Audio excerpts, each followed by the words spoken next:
We're going to talk a bit about loops and SOP networks right now. Now, one thing that might not be apparent is that loops are already happening all over the place in Houdini, and you might not be aware of it.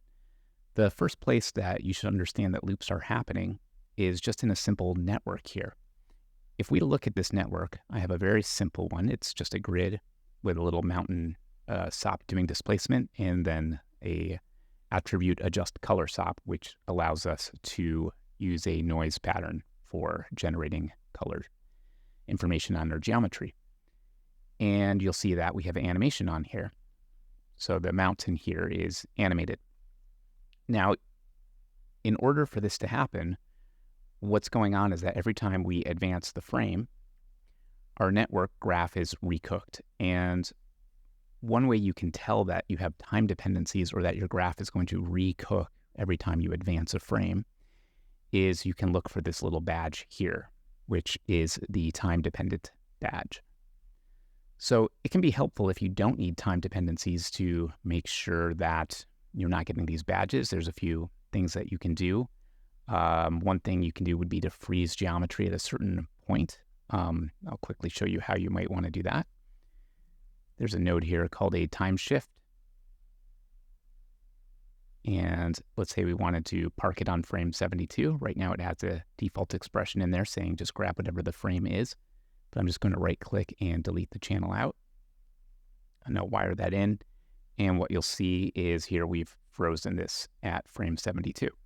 You'll also notice that once I put this down here, we have removed the time dependency, right? We no longer get those badges down here or down here, but we can fetch any frame that we want this way. So it will cook here, but only cook on that one frame that we need it to cook. Let's delete that out of here. And notice as well that because we have a time dependency on the mountain SOP, that time dependency gets inherited further down the chain, meaning that all these nodes will have to recook. If I turn this off, you'll see the badge goes away. And now we have no more time dependencies. So that's one of the first things to know is that you are recooking this network every time you advance the frame if you have time dependencies. The other thing to know is that because it is a complete recook here, it's not history aware. It doesn't know about the previous frames that have happened. That kind of stuff is reserved for solvers in Houdini. In SOP land, we're not using solvers unless you use the very specific solver called a solver SOP. But here we're not doing that. So there's no history maintained. It's just a new cook every single time. So something to think about. If you look at a wrangle or a VOP here, so let's do an attribute, attribute VOP, which are essentially the same thing, just the VOP version and the VEX version. So these are both loops as well, and you can configure them however you like. So you can choose to loop over every single point in your geometry or every single primitive, the vertices, or just a set number of times, or only once over the detail.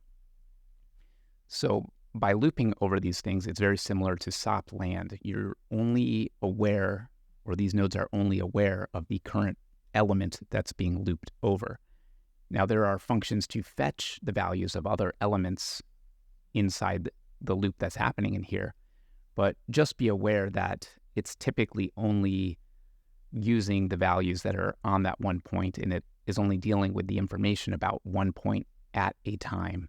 The advantage to things like wrangles is that because it's only functioning on one point at a time, they can run parallel processes. So as long as your CPU has, a bunch of threads to support running different processes and stuff like that, it's great because you can run over millions of points very easily and run data as long as the points don't need to be communicating with each other. So just in terms of the regular SOP stuff, this is typically what's happening under the hood. And now we're going to talk about ways to actually set up your own loops to loop over SOP networks and do some interesting things. So to run over your own network of stuff and do your own kinds of loops to accomplish some interesting effects or interesting processes, you have something in SOPLand and in other places called for each loops. And you'll see they have these kind of green icons here. There are a bunch of different flavors in here. Essentially, they lay down mostly the same nodes, but just configure them each a bit differently. We're going to take a look at how to set these up and what they do. Probably the easiest one to understand might be for each connected piece. So we'll place that down here. And what it does is it puts down a connectivity SOP here, which will look to see basically it partitions nodes, partitions geometry into an attribute that it then uses to break apart in here. Probably easiest to see like this. So we'll go and put down 3 boxes. And we'll move one negative 1.5 and the other one 1.5 here.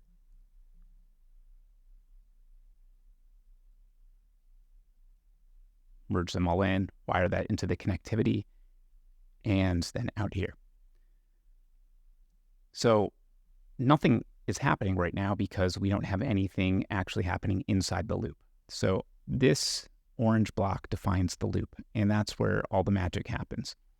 If we select the bottom block, we can choose single pass here, which lets us see what's actually happening as we step through the loop. So on pass number 0, we are getting this first geometry coming in. On pass number 1, we're getting the middle one, and then on pass number 2, we're getting all of, the one on the right. So you can use this to evaluate the network and see what's happening here. Typically, you might want access to the actual loop number that's coming in. And by default, it's not set up with this configuration here. But if you select this top node here, you can choose create meta import node. And that will pop down this other node here, which has a bunch of detail attributes stored on it. If I middle click on here, you'll see we have 3 of them. We've got iteration, number of iterations, and the current iteration value. So that gives us access to what's happening in the loop, which pass number we're at right now. And we can use that information to do various things here. Now, what I'm showing you here is just for demonstration. It's not like the best way to accomplish the task that I'm going to do, but for the point of demonstration, it at least shows you what's happening here in a loop. So I'm going to turn this off, and what we'll do is just do a transform here. And what we'll want to do is basically say for every iteration of the loop, I would like you to transform the box 1 unit up by the actual loop iteration. So this one will move 0, this one is going to move up 1 unit, and this one is going to move up 2 units. So I'm going to put a transform here. You'll notice if I just translate 1, they all move up here. So we need to be able to fetch the iteration number in here. And to do that, we have to use an expression to pull in this iteration value. So in our translate node here, we'll use a detail expression. So I'm going to write detail and then open parenthesis here. And these surface nodes, so we're going to use relative paths. So we'll do a quote, ... and now we can find our for each begin 1 metadata and get rid of the slash there, quote it, and then we need 2 other pieces. We need the name of the attribute and then an index. Index is used if you have something like a vector attribute where you can pull the x, y, or z value. If the value you're pulling here is not a vector, it's just a integer or a float value, just default that to 0. So we will do that. We were going to pull in the detail name iteration, the attribute name, excuse me. And then we're going to get component number 0. And now what we've done is inside this loop, we've done this operation. So that should be relatively easy to understand. Now, this isn't the best way to do this. There are other ways to do it without this loop configuration here, but again, this is just for demonstration purposes here. Now, loops are really interesting because you can do things like feeding back what's happening in the loop. So here we're not actually feeding stuff back, we're merging, we're operating on the pieces coming in one at a time. And if you look at the configuration here, what you'll see is we have a gather method here, which is telling us what to do. It's bringing in pieces one by one, and then at the end of the loop, when we're all done, it is going to merge every iteration back in here. Furthermore, if you go up to the top here, there's a method here which is telling us to extract a piece or a point. So again, these are all working together with this setup that we use to do that one thing. But let's show a slightly more complicated example here. So this time we're going to use number. So we'll say for each number. And that gives us this nice setup here. Already gives us the metadata node, which is awesome. And I'm going to do something a bit tricky. What we're going to do is make something that potentially could be used in a cloud tool or some other kind of tool. And you'll see what I mean. We're going to start with something like a test geometry, and we'll start with our rubber toy here. I'm going to turn the shader off and we'll take a look. Here's our rubber toy. Now what we want to do is we're going to try to make this look, we'll call it cloud-like, could be broccoli-like, who knows. But essentially the process I want to run is this. I want to find the surfaces that are pointing up on our geometry that are coming in. I want to scatter a bunch of spheres over just the surfaces that are pointing up. And then I want to get those spheres and scatter smaller spheres on top of them, and then get those spheres and scatter even smaller spheres on top of them, and sort of go in a fractal, so to speak. So we're going to use this to set up something like that, and we're going to do it very simply and very elegantly here. So first, what we'll want to do is make a group that has just the surfaces that are pointing up. So for that, we know we need a group node. And we'll call this group here, give it the name scatter.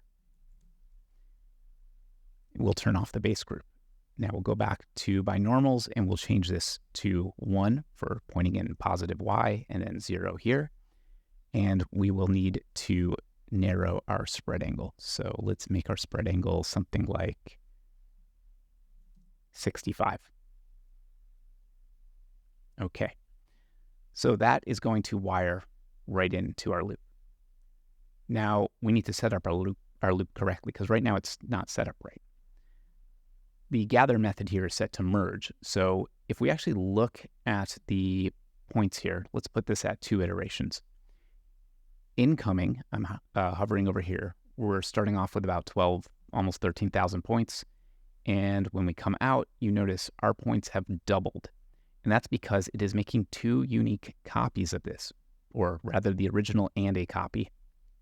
And while we can't see it because they're directly on top of each other here, they are actually 2 different pieces of geometry. So we don't want to merge them in. We want to feed back what's coming in here. So I'm going to change this to feed back each iteration. And now you'll notice when I middle click over here, we haven't changed our point count.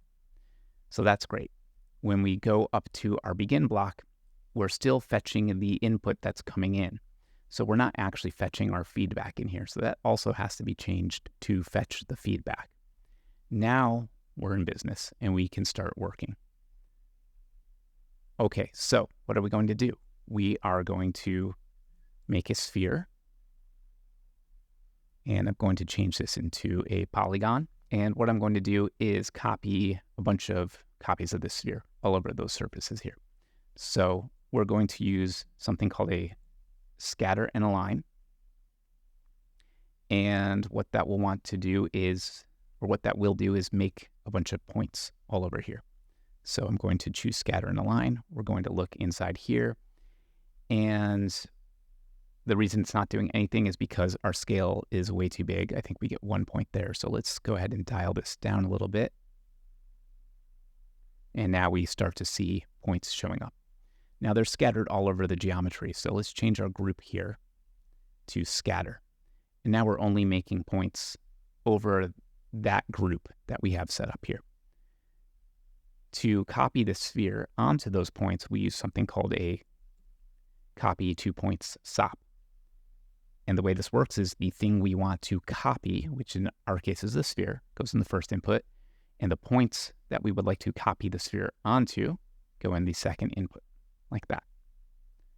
So now we have these points copied all over here. I think we're a bit small, so I'm going to dial this up. Let's say to something like 3 for our scale here. And then finally, we need to merge this together. So I'm going to merge our input that's coming in, which is that geo, into here. And I'm going to send this out. Now, the way the loop is set up here is we still have this group active. This group was never deleted, and we're going to keep scattering. I'm going to turn off our UV grid, hopefully. Let's see. There we go. We're going to keep scattering over the exact same geometry that was coming in. Not very useful to us. So what we need to do is delete the scatter group from whatever came in the previous iteration. So we'll use a group delete. And we will delete scatter. So that will no longer exist on what's coming in. And now we need to actually make that group again on the new pieces of geo that are coming in. So I'm just going to copy and paste this. So old group no longer has, or old geometry coming in no longer has that scatter group. New geometry that's being added to our system does get this scatter group added, merging everything back in, and we go to our feedback in here. Now you'll see that this is working. We're getting that happening. But to make it more natural, we're going to want to decrease the scale of these points with every loop iteration. So the way that we're going to do that is very simple. Just in this scatter align here, we're going to fetch the iteration value, and we're going to divide uniform scale using that iteration value here. So we're going to divide it by the detail attribute, and now we're going to fetch that for each count 1, // for each count 1. We want to get the attribute labeled iteration, component number 0, and I'm going to put this all here in parentheses because I want to add 1 to this, because iteration will start at 0 and dividing by 0 is just going to be nonsense. So we need to add 1 to that value. And there we go. Now you'll see that we have this nice tool here that will start with any piece of geometry and recursively start adding more and more things on top of it. So this would be very tricky to do without a loop setup like this, because if I had to do this 7 times, I essentially would have to copy this setup here 7 different times, and you can imagine how hard that will be to tweak. But this is one place where setting up loops inside a SOP network is really incredibly useful.